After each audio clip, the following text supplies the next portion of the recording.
গুরুত্বপূর্ণ ফাঁসির রায় ঘোষণা হতে পারে। অনেকজনকে ফাঁসি দিয়েছে এই ট্রাইব্যুনাল, এই ট্রাইব্যুনাল অনেকজনকে ঝুলিয়েছে, রশি নিয়েছে ঢাকা ভার্সিটি থেকে। হয়ে গেল যন্ত্রণা, বুকটা ফেটে যায়।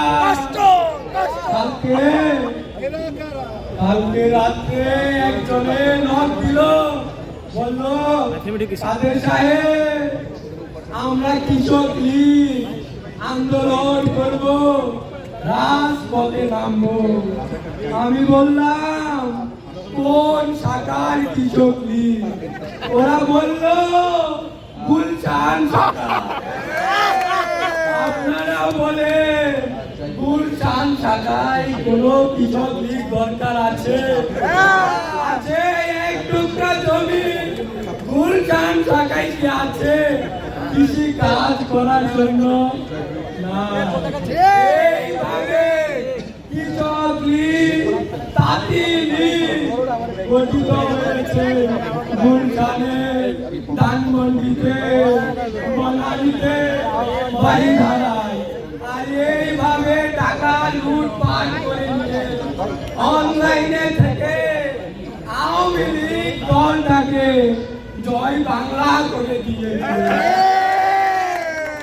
এইভাবে যে কৃষক লীগ তৈরি হয় এইগুলা কিন্তু ঠিক নয়। আপনারা জানেন বাইশুল কালে অনেক চিন্তা হবে না কেন? আন্দোলনের 2 দিন আগেও 3 তারিখ কথা বলেছে বিভিন্ন রাজনৈতিক নেতাদের সাথে।